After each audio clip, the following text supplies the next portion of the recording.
Paul, anything you'd like to say before we leave? Uh, just a quick thing for next week is that because the Six Nations are starting, we'll probably have a wee bit on the Six Nations just for any viewers that are into rugby. So we'll talk a little bit about that, but we'll also talk about, as Ross just said, the last or the bottom few teams, just to see what they have to do. But just to let you know that it'll be a bit rugby. Resolve,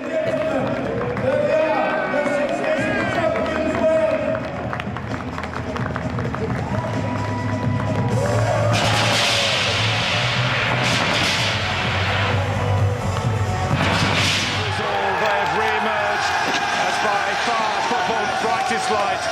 A Premier League season like no other, and Manchester City are the champions. Italy are the champions of Europe.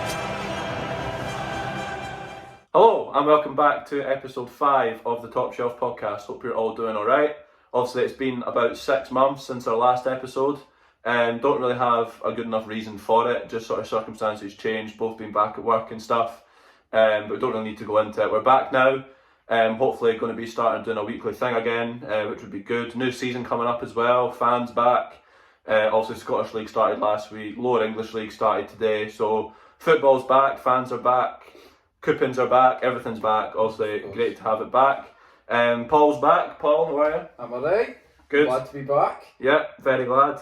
Today, we're going to be talking about our reaction to our table predictions in the Premier League last season. How did our predictions compare to the final table? We weren't far off, but we weren't close at the same time. And then we're going to be given our prediction for next season. We're not going to do the whole Europa League spots and Champions League spots. We're just going to do who's going down and who's getting top 4. That's all we're going to do, just to save a lot of time in the video. We're trying to shorten the clips as well, just so it's not like really long, sort of 40, 50 minute episodes. So yeah, hope you guys enjoy it. I hope you're glad that we're back, because we're glad to be back. Obviously drop a like if you do enjoy it, and start sharing around as well, obviously, because we are going to be back full time again. So it's great. So we'll start off with obviously our bottom 3 prediction last season. You predicted who again? I think it was Sheffield United, Brighton, and West Brom. Yeah, I was the same, because we did the same bottom 3, and we got 2 out of the 3, which isn't bad. Obviously Fulham finished 18th, which I was actually quite shocked at, given the form they had. Sort of when we were filming that, they were starting to pick up a wee bit and getting a couple of sort of decent results. And then they just started sort of deteriorating again, but they're down. And Watford, Brentford, and who else came up? I forgot. I've not got a clue. Watford, Brentford, and it wasn't Leeds. Who the fuck was it? We're not very prepared. Watford, no, it was Norwich. Norwich, yeah, of course. They're probably going to be the classic Norwich coming up and going straight back down again. But we're also going to give our predictions in this video for that. But 2 out of the 3 for the bottom spaces, which isn't bad. So moving on to the top 4 predictions. I predicted Leicester 4th, Liverpool 3rd, City 2nd, and United 1st. And Paul predicted... I was near enough the same. I was Leicester 4th, United 3rd, Liverpool 2nd, City 1st. And Paul got the league winner right. It was the eventual winners that were City. Sort of again picked up when we did film it and just started like tearing the league up. United finished 2nd, so I got those 2 the wrong way round. So I've obviously not got any right yet. I got Liverpool. I got Liverpool spot on. It finished 3rd. Also you predicted United. So again that was. I just mixed the 2nd and 3rd up. Yeah, and then 4th was Chelsea, which I have to say I was pretty shocked at, because when we were filming it they were like mid-table, and obviously Lampard had just been sacked, so it was a very unexpected turnaround for Chelsea, but fair, obviously smashed it, won the Champions League as well. Leicester didn't even make the top 4, obviously won the FA Cup, which sort of makes up for it, but yeah, they had top 4 in their hands, and then just like last season they bottled it. So yeah, Paul got 1 right, I got 1 right, so we've not done too bad, but again we've not done great. So hopefully we can do a bit better with the predictions this season. So obviously the new team's going up, and the team's going down. Also the league is looking a bit different. Who's your bottom 3 for next season? my bottom three, I'm going to have to look at the league table again, just so I don't get anything wrong. But my bottom three are going to be Norwich bottom, and then it's going to be Brighton 19th. You're going to hate me first. I'm going to go Burnley 18th. I knew it. Everyone, well, a lot of people have said that though. I've seen like pundits' predictions and like ex-professionals' predictions all saying that Burnley are going to struggle. Had a not bad pre-season, but they've played like sort of League 1, League 2 teams.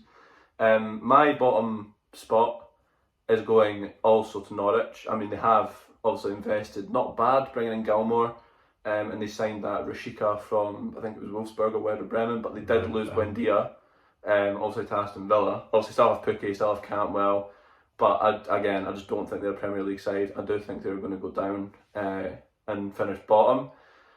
19th, I am going to go with Brighton again. Obviously, Brighton always seem to be there or thereabouts and then just pick up their season in the last sort of 5 games. But again, I don't feel like they've invested enough in the transfer window. They've pretty much got the same team as what they had at the end of last season.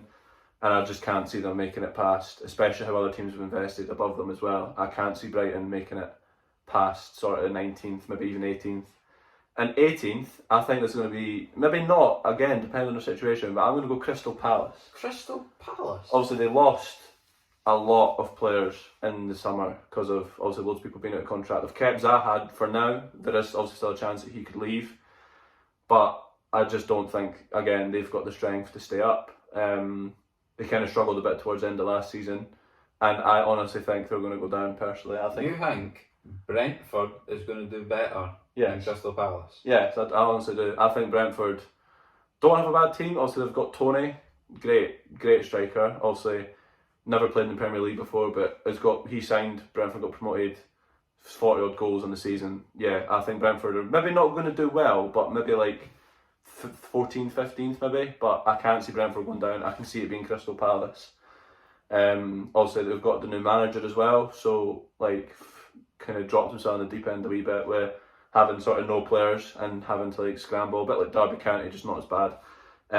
But yeah, Norwich, Brighton, and Crystal Palace are my bottom 3, and yours was Norwich, Brighton, Burnley. Very interesting. Okay, right, top 4 time now. And I think it's going to be difficult because some teams have signed some world-class players, some teams have let go some world-class players, and obviously it's just been a very interesting transfer window for sort of the top 6. A topic we're going to get into later on about Spurs is obviously, are they going to lose Harry Kane? Are they going to lose goals? Are they going to do as well as what they have done in previous seasons? That's a different topic. 4th, I'll go. Do you want me to go first or do you want to do your top 4 first? 4th, I'm going to go with Liverpool. I don't think they've signed anyone decent. And obviously, they've got Van Dijk back, which is obviously a positive straight away, but with how they were last season and how teams have invested as well, also City, United, all that, Chelsea, I just think Liverpool are going to be miles off it again this season. Still get Champions League, but 4th. You're going to hate me for this. I'm going to go City 3rd. Obviously, lost Aguero. I think they've lost De Bruyne and Foden. I don't know for how long, but they'll definitely not be there for the start of the season. And again, I just don't think they've sort of invested anywhere near what they have done in the past. Lost Aguero. I don't know if I said that, but obviously lost Aguero to Barcelona. Have one recognised striker in Jesus. There's some random Donny playing up front for them today, but yeah, I think City are going to finish 3rd. Obviously, I've just signed, to Paul's delight, Jack Grealish for 100 million. Had they waited a bit, could have got Messi, but you know, again, that's for a different episode. But City 3rd, I honestly think with again how my top 2 have invested this season, I don't think City are going to compete this season. Maybe win a cup, but I don't think they're going to make the top 2. 2nd, I'm going to go Chelsea. Now, again, I haven't really signed anyone sort of world class. There's a whole thing about Lukaku possibly signing. Does that leave Werner a spot in the starting 11? Does it leave Werner on the bench? Does it leave Werner at another club? We don't know. With how Werner was last season, you'd think he might leave, but yeah, again, different topic. But if they sign Lukaku, what a signing. Like, obviously was at Chelsea before, got forgotten, and was done bits at Inter Milan. So if he comes back and picks up any sort of form, Chelsea will be a force to be reckoned with. But again, everyone's going to think, oh, classic United fan, just overhyping them. I think Man United are going to win the league. I've always said United are another forward and a defender away from winning the league. Varane and Sancho. Two unbelievable signings. Rafael Varane, obviously hasn't been confirmed yet, but looking at papers and articles, I think he's going to sign at some point this weekend, which is class. And Sancho, again, just a different class player. Like, assist goals, get Cavani the right service. Again, does that leave Martial a spot, Greenwood a spot? Don't know, but United are going to finish first. They are going to win the league, and they are going to end their 9-year hoodoo of not winning a Premier League. And I think just those two players have edged it for me. I can't believe what I'm hearing. So Liverpool 4th, City 3rd, Chelsea 2nd, Man United 1st. I'm going to get so much slagging stick for that, but that is my top 4. I want to cut my ears off. On you go. On you go. Right, so 4th, I think is going to be. I think Leicester are going to be 4th. Didn't you make a face? Right. Right, Leicester 4th. Right, because I think they've got a solid team. Right, and if I didn't support City, I would support Leicester. I fucking want to support Leicester now, but I can't swap teams.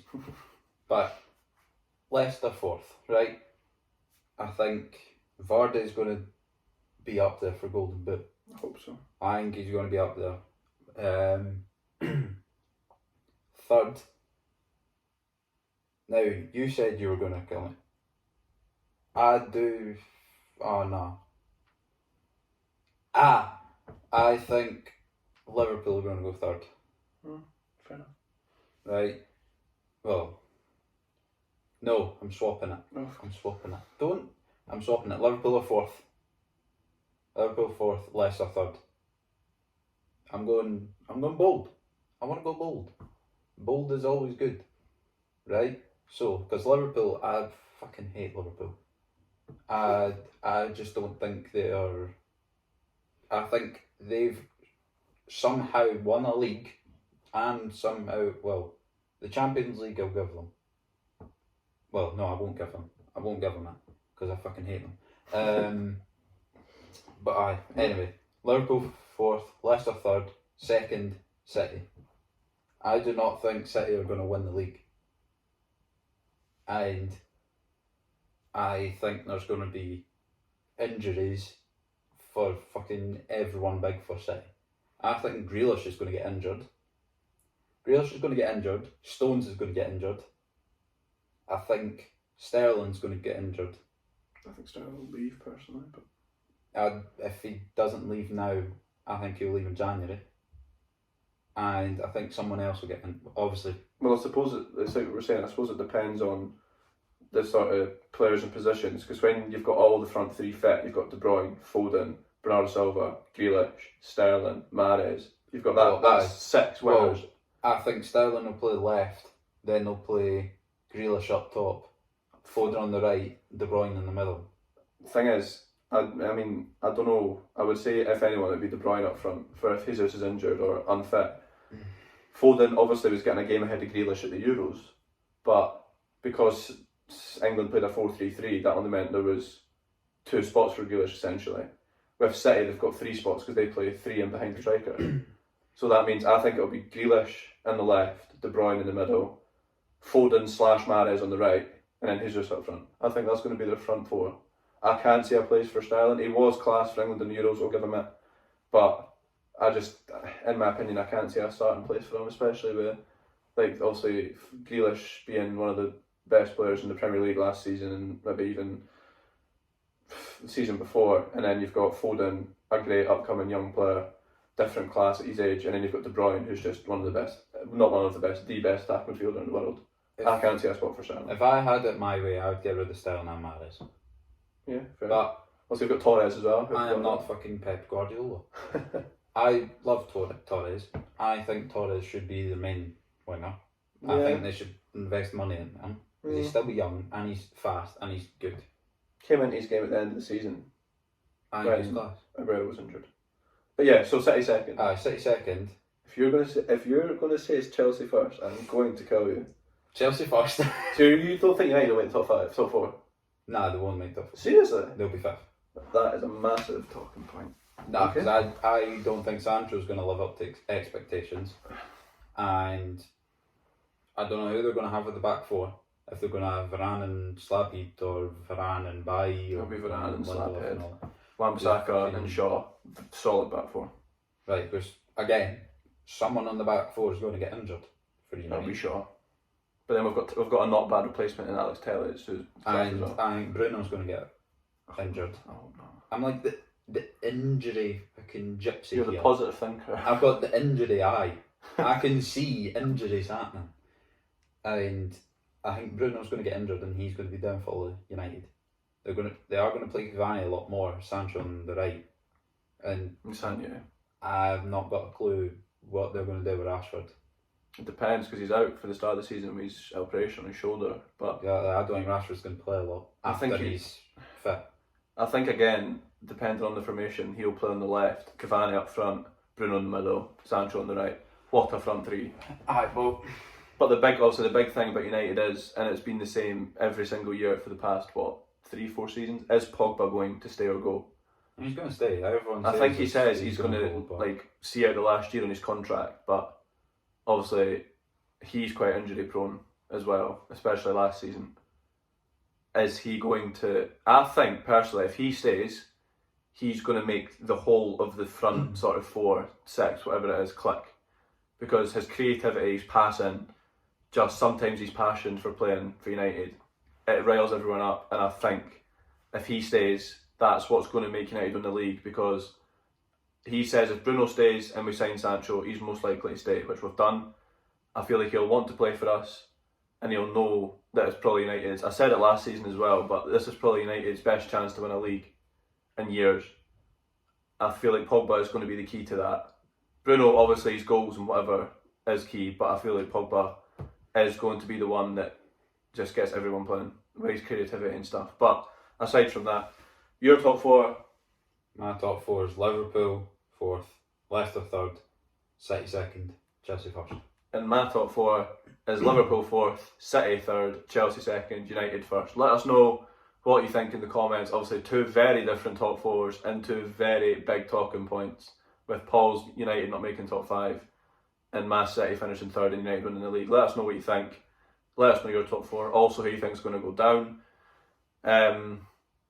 But yeah, no, that's the predictions done. I'll put them on the screen as well if you didn't sort of understand it, because it was sort of a bit quick, but they'll also be on the screen as well when we're talking about it. But yeah, that's really our top 4. We're not really going to bother with like Europa League places and predictions and stuff like that, because like I just don't think it's as important as the top 4. No one cares about it, basically. So And that's with why how, I'm not yeah, pretty much. But also, we are going to be doing a signing episode, like players who have signed for clubs, players that have left clubs, and where that leaves certain teams. Obviously, the main one being Aston Villa.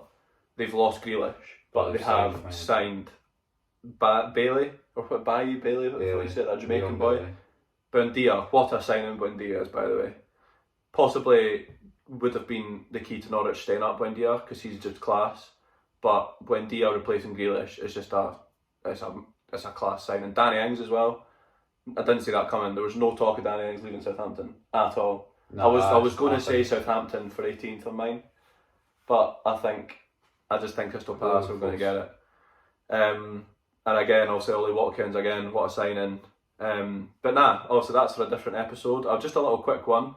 It probably has been a little bit all over the place, jumpy, sort of just like the first one, but it is the first one filming in the same room.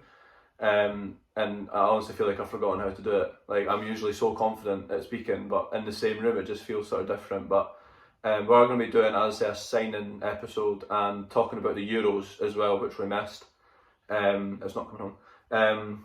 But nah, that's the end of the first episode back, episode 5. I hope you have enjoyed it. As I say, it is a bit short, but the future ones are going to be a wee bit longer, but just not as long as the first ones. Hope you do enjoy it. If you do, give it a like. Paul, anything you want to say? Cheers for watching, lads. And I hope you like all the other videos that we do. And this one, and past ones. Just like. But yeah, no, hopefully there will be a lot more in the same room, unless like a situation doesn't allow it and it'll need to be sort of in different houses again. But we're hoping for the future ones to be in the same house, so we are still getting used to it. Obviously it's a completely different setup to sort of sitting in a chair and speaking through Discord, but looking forward to getting back to it. As I said, we hope you've enjoyed it. Subscribe if you are obviously new, and share it around, and we'll catch you on episode 6. Goodbye.